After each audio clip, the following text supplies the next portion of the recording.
కవిత గారు చేసినటువంటి కేసీఆర్ గారి పట్ల చేసినటువంటి అనుచిత వ్యాఖ్యలు కానివ్వండి, వారు మాట్లాడిన భాష కానివ్వండి, యావత్ తెలంగాణ సమాజం, ఈవెన్ ఆల్ పొలిటికల్ పార్టీస్, కొన్ని పార్టీలు అయితే బయటకు వచ్చి కూడా మాట్లాడినాయి.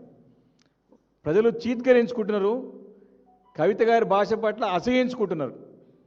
ఇంకోటి ఏంటంటే యాజ్ ఎ హోల్ కవిత గారి క్రెడిబిలిటీ అనేది లేదు. వారు ప్రజలు ఆమె నమ్మే పరిస్థితుల్లో లేరు.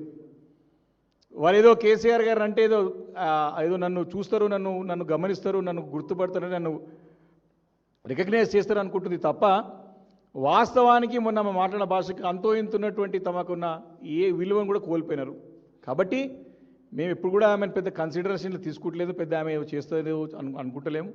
అంతా కూడా యావత్ తెలంగాణ ప్రజలందరూ కూడా గమనిస్తూ ఉన్నారు తన ఒక వ్యవహార శైలిని. ఎవరి చేతిలో కీలుబొమ్మగా మారినారో స్పష్టంగా అర్థమవుతా ఉన్నది.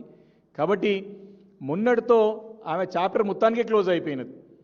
ఇది అక్రాస్ ద పార్టీ లైన్స్. మేమేదో బీఆర్ఎస్ పార్టీ మేము కాదు, ఈరోజు కాంగ్రెస్ పార్టీ చెందినటువంటి శాసనసభ్యులు ఒకరిద్దరు మాట్లాడడం చూసినాం.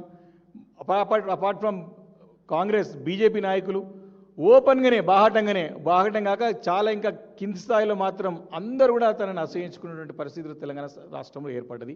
కాబట్టి మేమే పెద్ద ముందు నుంచి కూడా మేము పెద్ద ఆమెని గమనికలకు తీసుకుంటలేము, పెద్ద ఆమెతో మాకు వచ్చేది లేదు, పోయేది లేదు. కేవలం ఏదేదో ఆమె ఎందుకంటే ఘోరంగా ఆమెకి గతంలో బీఆర్ఎస్ పార్టీ కేసీఆర్ గారు అన్ని విధాల అవకాశాలు ఇచ్చారు, ఎంపీగా ఇచ్చినారు, నిలుపుకోలేకపోయినారు. ప్రజలకు విశ్వాసం చూరగొనడంలో షీ హస్ ఫెయిల్డ్. ఎంపీగా ఘోరంగా విఫలమైంది, ఓడిపోయినది. తర్వాత ఆమెకు ఎమ్మెల్సీ అవకాశం ఇచ్చినారు.